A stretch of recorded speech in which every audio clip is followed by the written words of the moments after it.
خون علی اور شیر فاطمہ نہیں کہتا، کیونکہ اس میں 3 نسبتیں آ جاتی ہیں. خون نبی علی میں بھی وہی خون، خون فاطمہ فاطمہ میں بھی وہی نبی کا خون. صحیح ہے؟ ہاں، یہ ادھر سے بھی نبی کا ہی خون آ رہا ہے، ادھر سے بھی نبی کا ہی خون آ رہا ہے، ادھر سے بھی نبی کا خون آ رہا ہے. ہاں، البتہ شیر بطول ہے. شیر فارسی زبان میں دودھ کو کہتے ہیں. تو چونکہ اتنی مقدس ہستی کی بات ہو رہی ہے تو بازاری الفاظ میں نہیں کہوں گا کہ دودھ، نہیں کہوں گا، میں شیر ہی کہوں گا. ہاں، اس لیے کہ اور بیٹیاں اور ہیں لوگوں کی، اور نبی کی شہزادی اور ہے. بے شک ہم تو نبی کی شہزادی کو بیٹی بھی کہنے کی ہمت نہیں کرتے. کیوں بیٹی کہنے کی ہمت نہیں کرتے بتاؤں؟ ہماری جماعت کے بہت بڑے بزرگ علامہ سردار احمد محدث اعظم پاکستان ایک جلسے میں گئے تو ایک مولانا صاحب کہہ رہے تھے نبی کی بیٹی، نبی کی بیٹی، نبی کی بیٹی. جب وہ تقریر کر چکے تو کہا کس کی بیٹی کا ذکر کر رہا تھا؟ کہ نبی کی بیٹی. شرم نہیں آئی بیٹی کہتے ہوئے؟ او شہزادی کہا کر، شہزادی. سبحان اللہ، بیٹی بیٹی لگا رکھا ہے. بلکہ سنی جتنا اہل بیت کا احترام کرتا ہے مسلمانوں، اتنے یہ کالے کپڑے والے نہیں کر سکتے، کالے دل والے سینہ پیٹنے والے نہیں کر سکتے. امام احمد رضا کو لوگ جس نام سے بھی جانے، لیکن جہالت کی وجہ سے کوئی احمد رضا کو گالی دے سکتا ہے. جس دن آدمی احمد سیدہ فاطمہ کا نام فاطمہ لینے کی بھی ہمت نہیں کی، اصلی نام سیدہ فاطمہ کا جو فاطمہ ہے یہ لینے کی بھی اس امام احمد رضا نے ہمت نہیں کی. جب بھی سیدہ کی تعریف کرتے ہیں تو القاب کے ساتھ کرتے ہیں، اصل نام لینے کی ہمت نہیں کرتے. اتنا ادب کرتے ہیں. آپ کہاں ہیں؟ فاطمہ الزہرا کس بلندی پر ہے؟ ہم لوگ گنہگار لوگ لے لیتے ہیں، ہم ادب کا پاس نہیں رکھ پاتے. لیکن میرے امام نے دیکھو کہاں کہاں تذکرہ کیا، میں تھوڑا اشارہ کرتا ہوں. طیبہ طاہرہ عابدہ زاہدہ، نام نہیں لیا. جان احمد کی راحت پہ لاکھوں سلام. پھر اس کے بعد مولا گلبن رحمت زہرا، نام نہیں لیا. مولا گلبن رحمت زہرا، سبتین اس کی کلیاں پھول، صدیق و فاروق و عثمان، حیدر ہر ایک اس کی شان. ایک مقام پہ پھر ذکر کیا تو کہتے نور بنت نور زوج نور ام نور نور. یہاں بھی نام نہیں لیا. جو نام لینے کا حوصلہ نہ رکھے وہ ادب کتنا کرتا ہے. جو نام کا اتنا ادب کرتا ہے وہ ذات کا کتنا ادب کرتا ہے. وہ کہتے ہیں احمد رضا کے سوا تم کو کچھ دکھتا نہیں. میں نے کہا 14ویں صدی میں کسی نے ایسے ادب کا تذکرہ کیا ہو تو لا کے بتاؤ، لا کے بتاؤ. تعصب الگ چیز ہے، حقائق الگ. اٹھا لو ہدایت کے بخش. ہو سکتا ہے میری نظر نہ پہنچی ہو، لیکن میں نے جتنا پڑھا امام احمد رضا کو اعلیٰ حضرت، میں نے سیدہ کا نام میں نے کہیں ان کو، بلکہ سیدہ سے پیار کی. سیدہ کے مزار میں اختلاف، پہلے دن سے اختلاف ہے. سیدہ کا مزار کہاں ہے؟ کچھ کہتے ہیں بقیع میں، کچھ کہتے ہیں رسول اللہ کے قدموں میں. اختلاف ہے، پہلے دن سے اختلاف. ادھر ادھر لوگوں نے امام احمد رضا کو دیکھا، بقیع سے سلام کر کے سیدہ سے آ رہے ہیں. پوچھا حضرت کہاں گئے؟ کہا سیدہ کے یہاں. کہا حضرت ان کے مزار میں تو اختلاف ہے، کچھ کہتے وہاں کچھ کہتے یہاں. آپ مسکرا کے کہتے ہیں میں دونوں جگہ سلام کرتا ہوں، میں دونوں جگہ سلام کرتا ہوں، کیونکہ ہم جس سیدہ کے غلام ہیں اس سیدہ کی طاقت اتنی ہے، وہ وہاں پکارو تو بھی ہے، یہاں پکارو تو بھی. اس لیے میری گزارش ہے تھوڑا ذرا سچائی اور صداقتوں کی طرف عرض کر رہا تھا. کیا کہہ رہا تھا؟ جو رسول پیدا ہونے والے حسنین کریمین کو جنتی جوانوں کا سردار بناتے ہیں.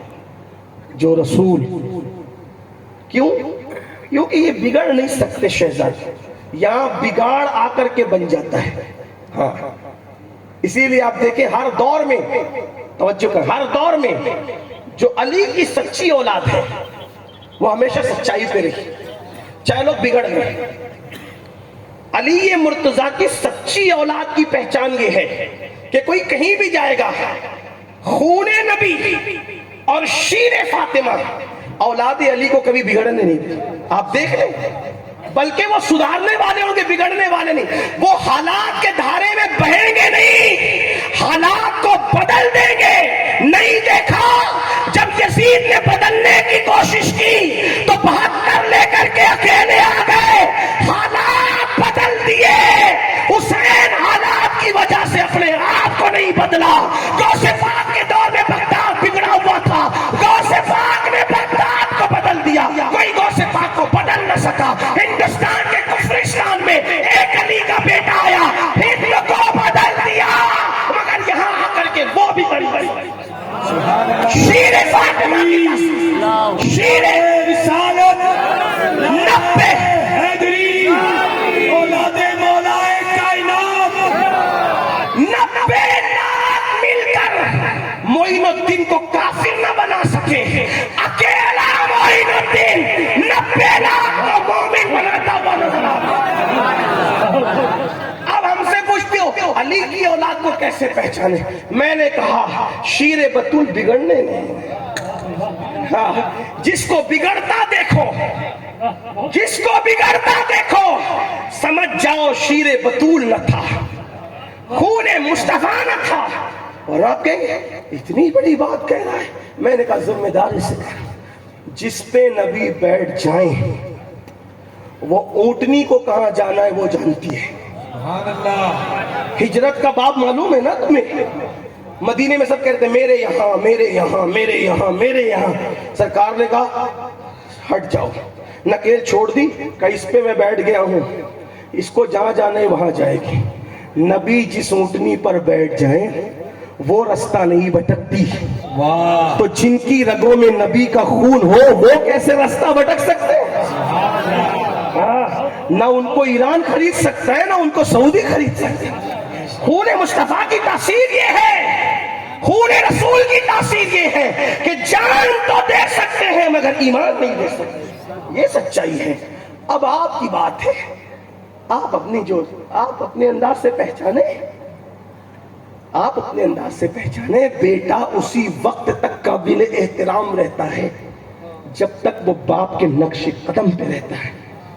جو بیٹا بھی الگ گھر بنا لے, باپ سے ہٹ جائے, پھر وہ بیٹا قابل احترام.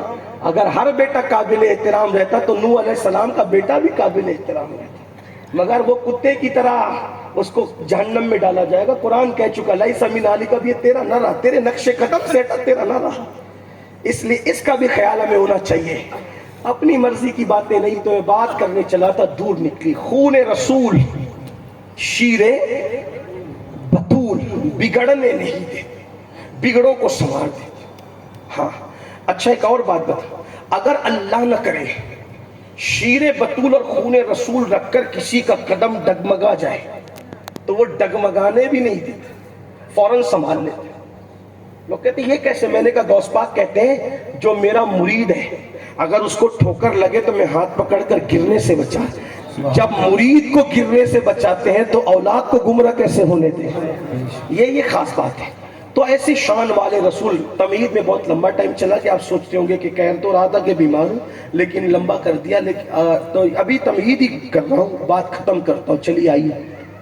ایسی شان والا رسول جو جنت بانٹ سکے اور جنت بانٹتے ہے نا, ایسی شان والا رسول جس کو جو چاہے عطا کر, جہاں فرشتے بھی دامن پسار کے. اس رسول سے کہا جاتا ہے جس کے سر شفاعت کا تاج رکھا, جس کو قیامت کے دن اپنی کرسی پہ بٹھائیں گے, جس کے ہاتھ میں جھنڈا دیں گے. اس سے امن والی ذات ہے کوئی؟ اب اس رسول کو ہماری تعلیم کے لیے اللہ کہہ رہے ہیں قل, اے محبوب آپ یوں عرض کریں رب اغفر. ہائے ہائے, اس پر آپ کی توجہ چاہتا ہوں. اصل تقریر اب ہو رہی ہے, یہ تمہید تھی جتنی تھی. قل, میرے محبوب آپ یوں عرض کریں میری بارگاہ میں, میری بارگاہ میں یوں کہیں رب اغفر, اللہ میری مغفرت فرما. کس کو؟ کس کو؟ جہاں جہاں قرآن نے قل کہا ہے اس سے مراد رسول اللہ کی ذات. اس رسول کو جو مالک جنت ہے, مالک کوثر ہے. صاحب حوض کوثر ہے، ان کو اللہ کہہ رہے محبوب یوں عرض کرے قل رب اغفر، اللہ میری مغفرت وارحم، اور مجھ پر رحمت فرما، وانت ارحم الراحمین، اور تو سب سے بڑھ کر رحم کرنے والا۔ مغفرت کا سوال کرنے کا حکم اس نبی کو دیا جا رہا ہے جس کے صدقے میں جنت بنی، کائنات بنی، اور ہم مغفرت سے بے نیاز۔ جو ہوگا دیکھا جائے، جو جی میں آئے کرو، اللہ تو معاف کرنے والا ہے۔ محبوب سے کہہ رہے آپ مجھ سے مغفرت مانگیے، ہم کتنی بار مانگتے ہیں؟ اب آؤ سنو جلدی جلدی سے 2-3 باتیں۔ ابھی آپ نے سنا نا، ابھی سنا نا، علی جس کو چاہیں گے جنت دیں گے، جس کو چاہیں گے جہنم۔ اس مولا علی کی زندگی ایک بار میں پڑھ رہا تھا، میں نے ان کی زندگی پر پہنچا۔ ہر مکتبہ فکر کے آدمی نے ان کی زندگی کا یہ گوشہ بیان کیا، حتیٰ کہ علی میاں ندوی جیسا آدمی بھی اس گوشے کو چھوڑ نہ سکا کہ جب مولا علی سارے کاموں سے فارغ ہوتے اور اپنے گھر آتے تو وضو کرنے کے بعد مصلی بچھا کے نماز پڑھتے اور اپنی داڑھی کو پکڑ کر ایسے تڑپتے اور ایسے روتے جیسے کسی کو سانپ ڈس لے، تو وہ کیسے تڑپ تڑپ اور بلک بلک کے روتا ہے، مولا علی ایسے تڑپ کر رو کر داڑھی پکڑ کر کہتے تھے اللہ علی کی مغفرت کر دے۔ وہ علی جس کا چہرہ دیکھنا عبادت، وہ علی جس کا ذکر عبادت، وہ علی جس کو چٹھی دے دے وہ پلسرات سے سلامتی سے گزر جائے، وہ علی راتوں کو رو رہے اللہ میری مغفرت کر دے، میری مغفرت کر دے۔ ہماری تعلیم کے لیے یہاں تو نہ قرآن پر عمل نہ حدیث پر عمل، پوری زندگی مشرک اور کافروں کی طرح بن چکی ہے، داڑیاں مڈا کر گٹروں میں پھینکتے رہے، مغفرت کی کوئی فکر نہیں، کوئی پرواہ نہیں۔ شراب، ماں باپ کی نافرمانی، جوا، سٹا، حرام، ہر جرم میں مبتلا ہے، مغفرت کی کوئی پرواہ نہیں۔ قیامت کے دن پچھتاؤ گے جب سید العالمین میرے آقا فرماتے ہیں میں دن میں ایک دن میں 100 مرتبہ اللہ سے مغفرت کا سوال کرتا ہوں، کبھی 70 مرتبہ مغفرت کا سوال کرتا ہوں۔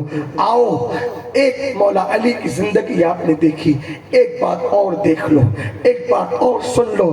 ہاں جنت کی بڑی بہت دعویٰ ہے جنت کا، جنت کے ٹھیکیدار ہے میرے بھائی، جن کو جنتی جوانوں کا سردار بنایا وہ لوگ اپنی مغفرت کے لیے کیسی فکر کرتے تھے، کیسے فکر کرتے تھے۔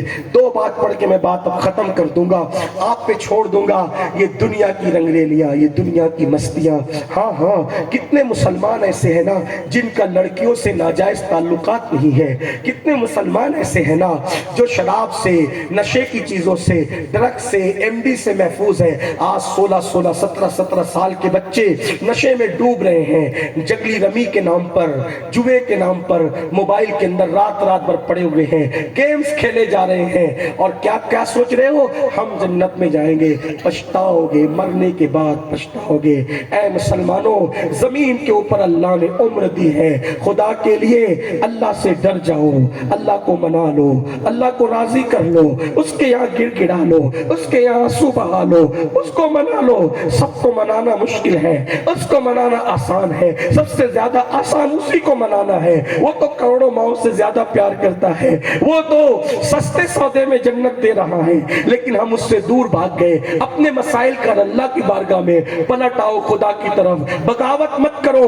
میری بہنوں سے بھی کہتا ہوں سیریل دیکھنا، فلمیں دیکھنا، آدھی اسکن کے کپڑے پہننا، دوپٹہ کو گلے میں لٹکا کر کے گھومنا، پتلے پتلے کپڑے پہننا، مردوں کو دیکھ کر مٹکنا، ہنسنا، بولنا، اپنے حسن کی نمائش کرنا، نہیں نہیں میری پیاری بہن، بہت دن تک تیرے حسن کی رانائیاں نہ رہے گی میری بہن، اسی حسن کو قبر کے کیڑے کھائیں گے، قبر کی مٹی میں تجھے جانا ہے۔ ہائے ہائے، تو سیدہ فاطمہ کی کنیز ہونے کا دعویٰ کرتی ہے، لیکن سیدہ فاطمہ سر جھکا کر بیٹھ کر سوچتی ہے۔ اسماء بنت امیس پوچھتی ہے، بی بی آخر کس بات کی تو فکر کر رہی ہے؟ سیدہ نے کہا فکر اس بات کی ہے کہ پوری زندگی میرے جسم کو کسی نے نہیں دیکھا، مرنے کے بعد جب میرا لاشا لے جایا جائے گا دفن کے لیے، اس وقت لوگوں کی نظر پڑ جائے گی تو میرا کیا بنے گا، یہی فکر میں مبتلا ہوں۔ اندازہ کریں بعد وصال بھی سیدہ پاک، وصال کے بعد بھی سیدہ پاک، ان کے جسم پر کسی کی نظر پڑ جائے، اللہ اللہ گوارا نہیں۔ یہی بات تو ہے، اسی لیے کسی مرد نے یہ بیان نہیں کیا کہ سیدہ کا قد کتنا تھا، سیدہ کی جسم مبارکہ کی شان کیا تھی، کوئی نہ بول سکا۔ اگر کوئی بولا، عورتیں بھی سب نہ بول سکی، ایک ہی خاتون نے یہ بیان کیا، وہ ہے سیدہ عائشہ صدیقہ۔ کہتی ہے رسول اللہ کی صورت کی طرح صورت تھی، حضور کی سیرت کی طرح سیرت تھی، حضور کی سخا کی طرح سخا، حضور کی عطا کی طرح عطا، حضور کے بولنے کی طرح بولنا، حضور کے چلنے کی طرح چلنا۔ بس سیدہ عائشہ صدیقہ نے زیادہ بیان کیا اور کوئی نہ بول سکا، کیونکہ لوگوں نے دیکھا نہیں۔ آپ تو عورتوں سے بھی کم ملتے، سیدہ فاطمہ الزہرا عورتوں سے بھی نہیں ملتی تھی، عورتوں سے بھی کم ملتی تھی۔ کہاں ہیں عورتیں؟ آج اجنبی مردوں سے باتیں کی جا رہی ہیں، نظریں لڑائی جا رہی ہیں، گھر میں فون آتا ہے تو پہلے عورتیں اٹھا کر پھر مردوں کو دیتی ہیں۔ وہ مرد کتنے دیوس ہیں جو فون بھی اٹھانے کی زحمت نہیں گوارا کرتے، اپنی عورتوں کو اجنبیوں سے پہلے بات کراتے ہیں پھر خود بات کرتے ہیں۔ یہ مہاراجا بنے ہوئے سو کارڈ، کتنے شرم کی بات ہے، حیا کی بات ہے۔ مسلمانوں، یہ جو بگاڑ پیدا ہوا، یہ تباہی جو پیدا ہوئی، صرف اپنے کرتوت کا نتیجہ ہے۔ تو میں جو دو باتیں کرنے جا رہا تھا، میں تو لوگوں کو یہ کہتا ہوں، اگر مسلمان سدھر جائے، مسلمان سچا مسلمان بن جائے، آپ کو نہ تعویذ کی ضرورت ہے، نہ کسی کی دعا کی ضرورت ہے، نہ آپ کو کسی وظیفے کی ضرورت ہے۔ کیوں؟ کیونکہ رسول اللہ مومنوں کے گھر میں حضور کی روح موجود ہے۔ مومنوں کے گھر میں حضور، جس گھر میں روح مصطفیٰ موجود ہے، اس گھر کو پھر کون سا تعویذ چاہیے، اس بندے کو کون سی دعا چاہیے، اس بندے کو کون سا وظیفہ چاہیے۔ شیخ محقق شیخ عبدالحق محدث دہلوی نے لکھا کہ مومنوں کے گھر میں رسول اللہ کی روح پاک موجود ہے، لیکن کوئی مومن تو بنے جس کے گھر میں سیریل کے نام پہ شرکیہ کلمات بجتے ہو، کیا وہاں روح مصطفیٰ، اللہ اکبر، روح مصطفیٰ کی تجلیاں ہوگی؟ جہاں عورتیں بغیر دوپٹے کے بیٹھی ہو، کیا وہاں روح مصطفیٰ کی تجلیاں ہوگی؟ جہاں بچے ننگے گھوم رہے ہو، جہاں اللہ اکبر فریج کے اندر شراب پڑی ہو، جہاں جوا کھیلا جا رہا ہو، وہاں روح مصطفیٰ کی جلوہ گری ہوگی؟ کبھی نہیں۔ اللہ اکبر۔ ایک مرتبہ صدیق اکبر آئے اور عرض کی، یا رسول اللہ، میرے گھر میں اچانک تلاوت قرآن کی آواز شروع ہو جاتی، میرے گھر میں اچانک تلاوت قرآن کی آواز شروع ہو جاتی، حضور یہ آواز کے ایک کونے سے آتی، میں پریشان ہوں، یہ آواز کہاں سے آتی ہے؟ حضور نے مسکرا کے کہا، کیا تم میرے موئے مبارک اپنے گھر لے گئے ہو؟ کیا تم میرے موئے مبارک اپنے گھر لے گئے ہو؟ ہاں یا رسول اللہ۔ کہا وہی فرشتے آ کر قرآن کی تلاوت کرتے۔ آپ اندازہ فرمائے، موئے مبارک کی جلوہ گری ہو تو شان یہ ہو۔ میرے عزیز صدرو سورو، بڑے نبی کا دامن، بڑے بڑے دامن ہمارے ہاتھوں میں ہے، بڑی ہستیوں کا اللہ نے غلام بنایا، کیسے آقاؤں کا بندہ ہوں رضا، بول بالے میری سرکاروں کے، بڑی عظمتوں کے حامل ہو، اپنی اہمیت جان لو، اپنی حیثیت جان لو، اپنے آقاؤں کا جن کا دامن تمہارے ہاتھوں میں، ان کی عظمت سمجھ لو، تمہیں کوئی محتاجی نہیں، کوئی پریشانی نہیں۔ جانے مسلمان تو اتنا بڑا ہے، تو جس کے سر پہ ہاتھ رکھ دے اللہ اس کی قسمت بدل دے، تو اتنا بڑا ہے، تو اتنا عظیم ہے، لیکن تو اپنے آپ کو پہچان، تو اپنے آپ کو پہچان، تو بکری نہیں، تو بھیڑ نہیں، تو کتا نہیں، تو شیر ہے، شیر تجھے جو ہے وہ ان کے درمیان پالا گیا، بکریوں کے درمیان پل کر کے تو بکری سمجھنے لگا، بھیڑوں کے درمیان پل کے تو اپنے آپ کو بھیڑ سمجھنے لگا، کتوں کے درمیان رہ کے تو اپنے آپ کو کتا سمجھنے لگا، تو بھیڑ نہیں، بکری نہیں، کتا نہیں، تو شیر ہے، شیر۔ کبھی آئینہ دیکھ کے اپنے آپ کو پہچان، پھاڑ، تیری آواز سے دنیا گونج جائے۔ ہاں ہاں، تو دنیا کی دوسری قوموں کے درمیان، شرابیوں کے درمیان رہ کر تو شراب کی طرف چلا گیا، جواریوں کے درمیان رہ کے تو جوا کی طرف چلا گیا، عورتوں کو تکنے والوں کے درمیان رہ کے تو ان کو تکنے لگا۔ میرے بھائی نکل، تو شرابی نہیں، جواری نہیں، نچنیا نہیں، عورتوں کو تکنے والا ثانی نہیں، تو محمد رسول اللہ کا غلام ہے، اور محمد رسول اللہ کا غلام کیا ہوتا ہے دیوان کانے عشق محمد کو دیکھ کر، دیوان کانے عشق محمد کو دیکھ کر گھبرا گئی ہے گردش شورا کبھی کبھی گردن میں ہاتھ ڈالے ہیں، گردن میں ہاتھ ڈالے ہیں، ماہ و نجوم نے گزرا ہے ان حدوں سے مسلمان کبھی کبھی۔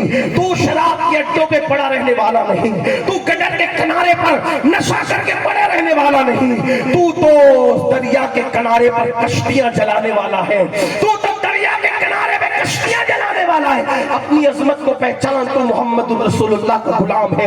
ارے تو وہ ہے کہ تو قبر میں جائے تو فرشتے تیری تعظیم کرے۔ میرے امام کہتے ہیں نکیریں کرتے ہیں تعظیم میری، فدا ہو کے تجھ پہ یہ عزت ملی ہے۔ آؤ فدا ہو جائیں، ان سے رشتہ تو جوڑ لیں، ان سے تعلق جوڑ لیں، ان کے قریب آ جائیں۔ جب تک گناہوں کی گندگی میں ڈوبے رہو گے رسول اللہ کا قرب کبھی نصیب نہیں ہوگا۔ اگر ان کا قرب چاہتے ہو، موبائل میں گیم کھیلنے کی بجائے ان پہ درود پڑھا کرو، گانے سننے کی بجائے نعتیں سنا کرو، فلم دیکھنے کی بجائے علماء اہل سنت کے خطابات سنا کرو، سیرت النبی پڑھا کرو، ہاں ذکر اللہ کیا کرو، کلمہ شریف پڑھا کرو، بار بار کلمہ پڑھو۔ میرے آقا فرماتے ہیں جب کوئی کلمہ طیبہ لا الہ الا اللہ محمد رسول اللہ پڑھتا ہے تو عرش کانپنے لگتا ہے، عرش ہلنے لگتا ہے۔ اللہ کہتے ہیں عرش رک جا، عرش کہتے ہیں مولا کیسے رکوں؟ ایک بندے نے کلمہ پڑھا ہے، اسے بخش دے تو رک جاؤ۔ اللہ فرماتا ہے تو ہلنا بعد میں شروع ہوا، میں نے کلمے کے جملے مکمل ہونے سے پہلے اس کی مغفرت کر دی۔ آقا فرماتے ہیں جو ایک بار پڑھتا ہے لا الہ الا اللہ محمد رسول اللہ، وہ گناہوں سے ایسے پاک ہو جاتے ہیں جیسے ابھی اپنی ماں کے پیٹ سے پیدا ہوا۔ کتنا کرم ہے، کیسا کلمہ دیا، کیسی کتاب دی، کیسا نبی دیا۔ سوچو اور ہم نے کیا کیا؟ ہم تو گندگی کی گندگی میں پڑے رہے۔ بالکل ایسا ہی ہے جیسے کسی کو بہت بہت بہت بہت بڑی قیمتی نعمت دولت دی گئی اور وہ بندہ قیمتی دولت اور نعمت کو چھوڑ کر کے پاکخانے کی کنڈی میں پڑا ہو تو دینے والے کا کیا قصور؟ دینے والے نے تو اپنی شان کے مطابق، ارے کوئی محبوب بھی دیتا ہے، خدا نے تو محبوب بھی دے دیا، کہا محبوب بھی تمہیں دیا، میری رحمت تمہارے لیے، میری جنت تمہارے لیے، سب کچھ تمہارے لیے، لیکن تم تو میرے لیے آ جاؤ۔ باپو پڑھ رہے تھے نا کہ سب کچھ تیرے لیے، تو نے میرے لیے کیا کیا؟ بندو پلٹو اور بس وہ جو دو باتیں آخری کہنے چلا تھا یہ ہے مغفرت مانگو، رویا کرو۔ حدیث پاک میں آیا، میرے آقا فرماتے ہیں جو اپنے گناہوں کو یاد کر کے روئے گا اللہ اس کو بے حساب جنت میں داخل فرمائے گا۔ گناہوں سے کوئی پاک، میں بھی نہیں آپ بھی نہیں، لیکن گناہ ہوتا انسانی سے، خطا بشر کے لیے ہے، بشر خطا کے لیے، لیکن وہ مناؤ اس کو، سب کی رضا کا کیا۔ جب کوئی گناہ کی طرف قدم اٹھے تو ذرا سوچ لیا، کیا سوچ لیا کرو؟ یار ناراض نہ ہو جائے، یار ناراض، اس کو ناراض ہو۔ اگر تم اس کو ناراض نہیں کرو گے یہ ظالم حکمراں تمہارے تلوے چاٹیں گے۔ میں اپنی طرف سے یہ ظالم حکمراں تلوے چاٹیں گے، دنیا کی دوسری قومیں تمہاری غلامی کرے گی، صرف ایک خدا رسول کو راضی کرو، بس ایک کام کرنا ہے، اللہ رسول کو راضی کر لو، گناہ سے ہجرت کر لو۔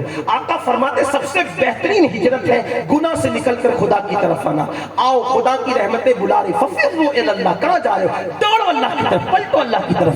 تو مغفرت مانگو، اپنے آپ کو قطعی اور یقینی جنتی مت سمجھو، امید کرو میں جاؤں گا، ڈرو، غیرت والا ہے اٹھا کے پھینک دے، تو ہاں اٹھا کے ایک لفظ پیغمبرانہ پر آدم کو باہر کر دیا، کروڑوں کر کے جائے گا تو تجھے اندر کیا ہے؟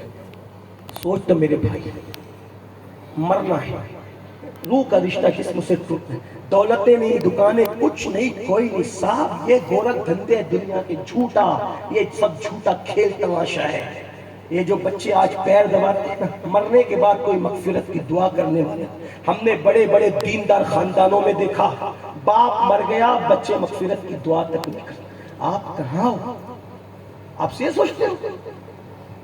بیوی بھی نام نہیں لیتے، حالانکہ سب کے بچے ایسے نہیں ہوتے، جانے والے جاتے جاتے کچھ کر لے اپنے واسطے، ورنہ ایک دن تو ترسے گا فاتحہ کے واسطے، مر کے ترسو گے ایصال ثواب کے لیے کچھ نہیں، بلکہ مال زیادہ ہو تو بعض بچے اتنے بدمعاش آج کل کے دور کے دعا کرتے جلدی بڈھا مرے تو مال تقسیم ہو تو ہم عیش کریں۔ ہنسنے کی بات نہیں، ہم نے اپنی آنکھوں سے یہ جملے یہ کان سے سنے ہیں۔ ایک شخص میرے پاس آ کے کہتا ہے ذرا حضرت استخارہ کر دو کہ میرے ابا بہت زیادہ حالت خراب ہے، کب مریں گے؟ میں نے کہا کہ یہ اس کام کے لیے میں ہوں، ہنسنے کی بات نہیں، لوگوں کا حال یہ حال ہے، لوگوں کا باپ کو مار ڈالنا چاہتے مال کے لیے. ایک شخص کے متعلق مجھے پتا چلا اس کے بچوں نے اس پر سحر کر دیا کہ بڈھا جلدی مر نہیں رہے، مرے تاکہ مال پہنچے. یہ حال ہے سید صاحب. ہاں آپ کس دنیا سے دل لگا رہے ہو؟ بچوں کے لیے نہ سردی دیکھا، نہ گرمی دیکھا، نہ برسات دیکھا، نہ کوئی موسم دیکھا. ارے میں نہیں کہتا، میں بھی اپنے بچوں کے لیے کرتا ہوں، آپ بھی کریں، لیکن سب کے لیے کرو، کچھ یار کے لیے بھی کرو جس کی رحمتیں قبر میں تھپکیاں دے کے سلائے گی، جس کی رحمتوں نے ماں کے پیٹ میں تھپکیاں دی، اس کی رحمتیں قبر میں بھی تھپکیاں دے گی. اس یار کے لیے کچھ کرنا. 10 منٹ کا ٹائم نہیں ہے اللہ کے لیے، 10 منٹ کا ٹائم. اہل بیت کا عاشق کہتے اپنے آپ کو، انہوں نے تو خاندان لٹایا اللہ کے لیے.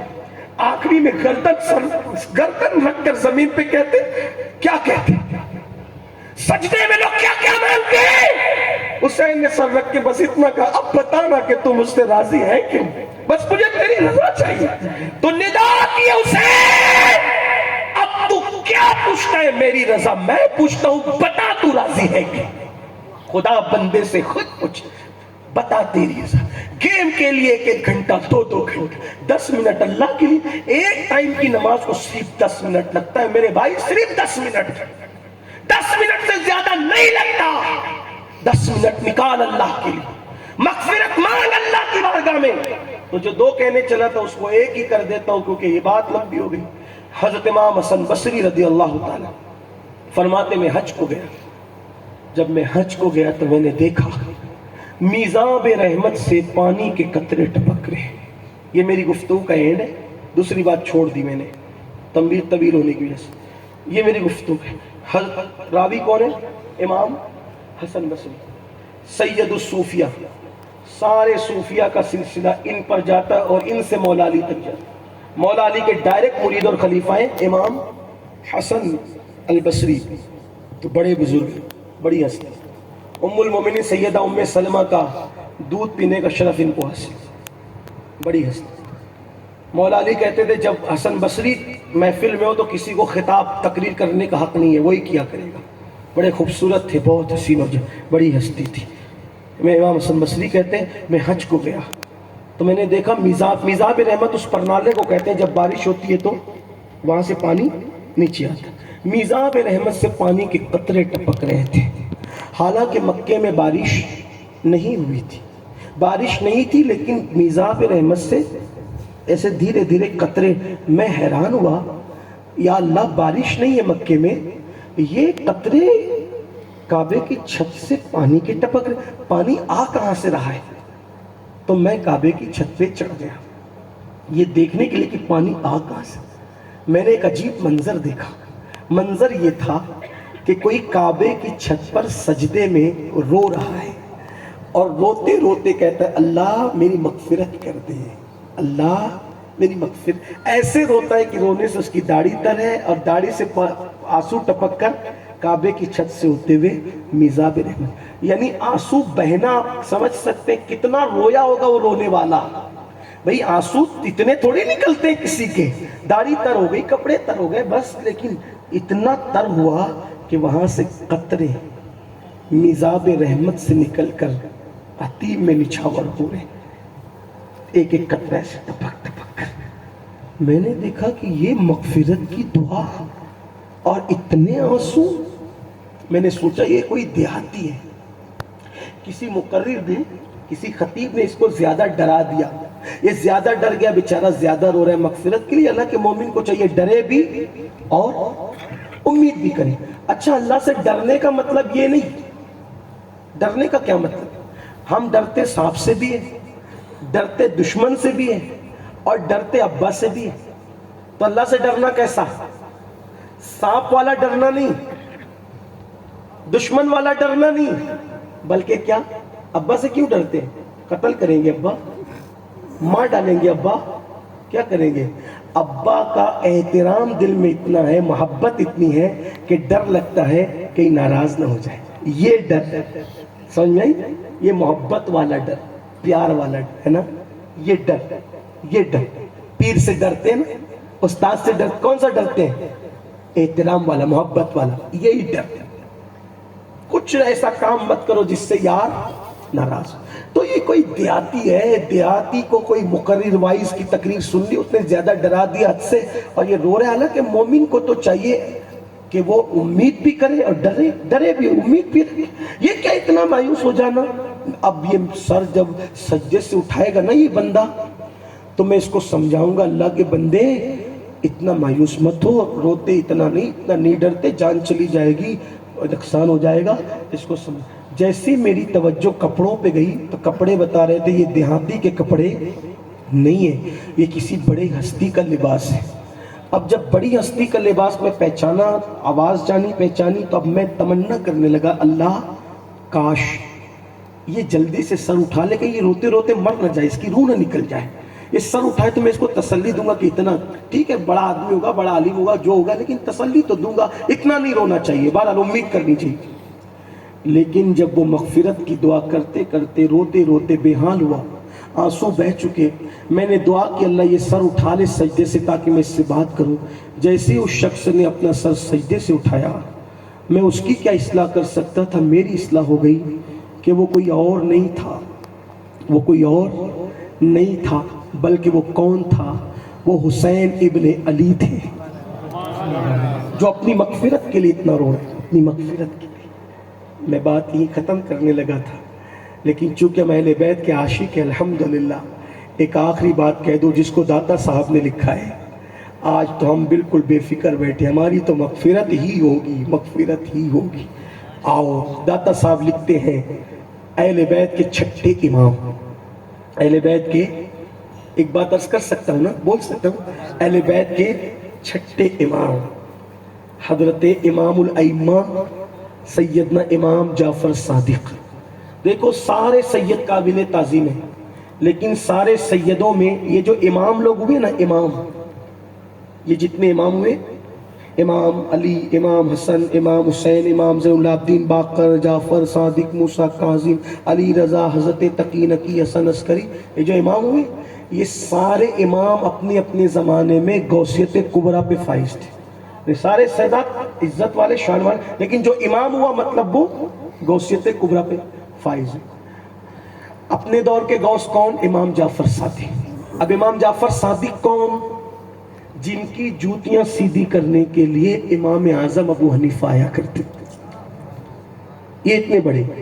اب سوچنا, علم اتنا تھا کہ لوگ کہتے تھے جعفر صادق کے دور میں ان سے بڑا متقی بھی نہیں دیکھا, ان سے زیادہ خوبصورت بھی کسی کو نہیں. ایسے تھے امام جعفر صادق. امام جعفر صادق, ابھی جیسے آپ لوگ مصافحہ کریں گے ہم لوگوں سے, ہم آپ سے کریں گے, وقت رات و علماء سے آپ کریں گے, تو آپ لوگ ہمارے علماء کے سادات کے ہاتھ چومتے ہیں, ہم لوگ آپ کے چومتے ہیں, آپ ہمارے چومتے ہیں. کبھی ایسا ہوتا ہے کسی کے چومتے کسی کے نہیں چومتے, لیکن مصافحہ سب سے ہوتا. تو جب امام جعفر صادق کے ماننے والے, امام جعفر صادق کے ماننے والے جب امام صادق کے ہاتھ چومنے آتے, مصافحہ کرنے آتے, تو آپ ان کا ہاتھ پکڑ لیتے اور ہاتھ پکڑ کر کہتے, مجھ سے وعدہ کر کہ قیامت کے دن اگر تجھے اللہ نے بخش دیا تو تو اللہ کی بارگاہ میں میری سفارش کرنا اور مجھے بخشوا لینا, تو مجھے بخشوا لینا اگر تیری بخشش ہو گئی تو, اور اگر میری ہو گئی تو میں تیری سفارش کر دوں گا. لوگ کہتے امام آپ تو سید ہیں, سید.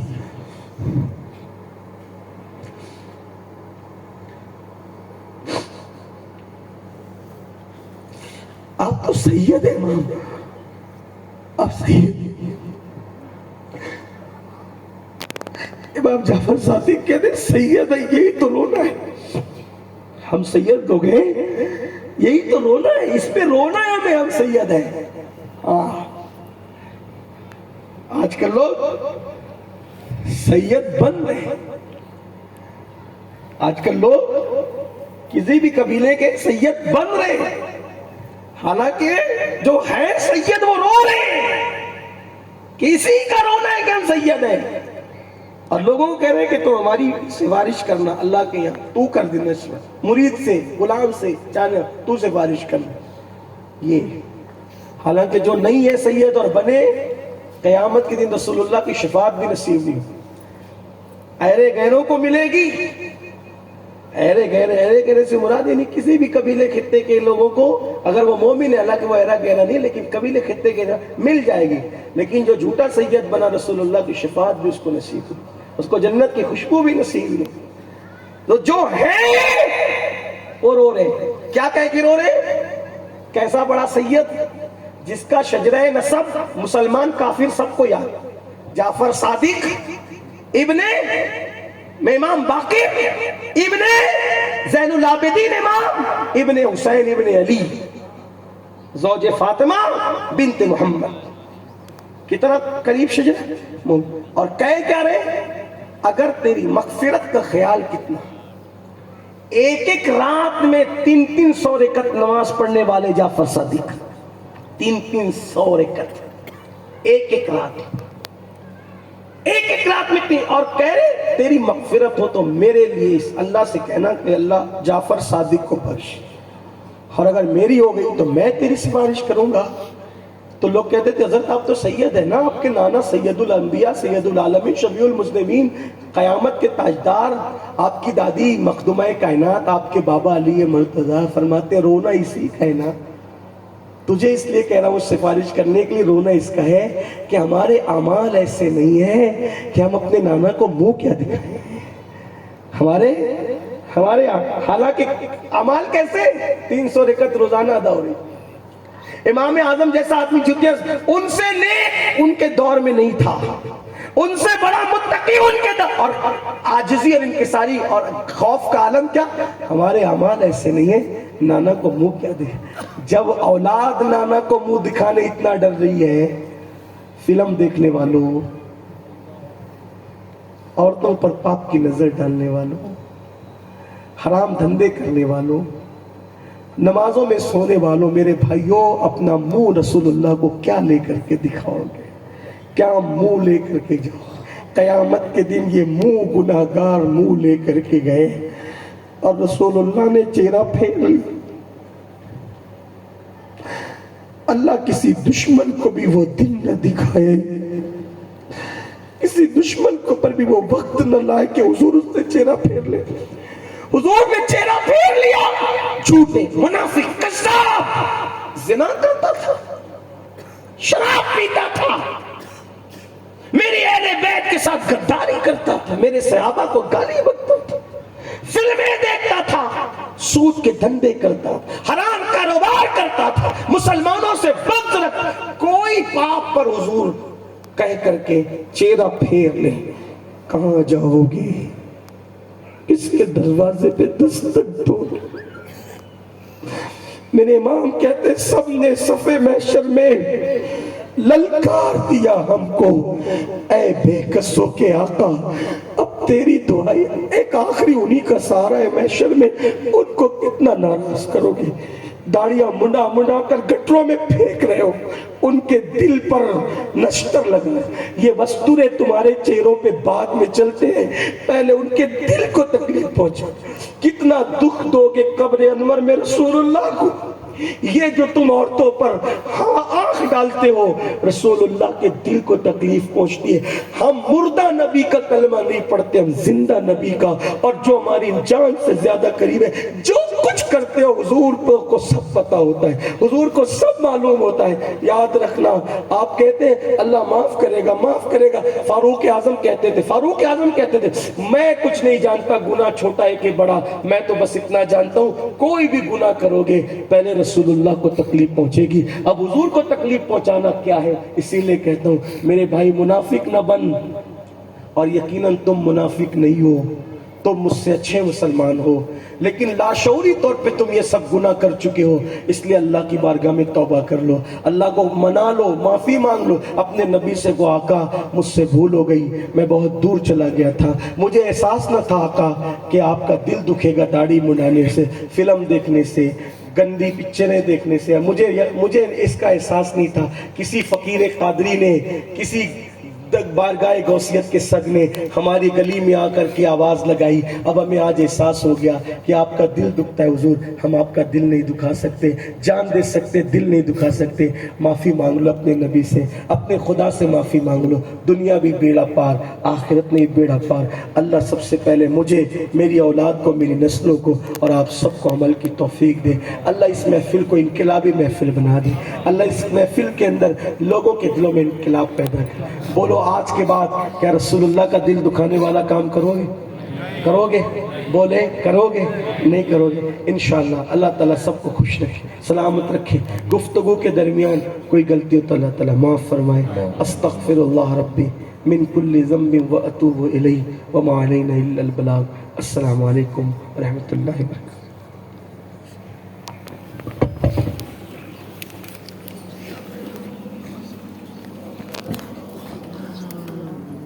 یا نبی سلام علیکہ, یا رسول سلام علیکہ, یا حبیب سلام علیکہ, صلوات اللہ علیکہ, یا نبی یا رسول سلام علیکہ.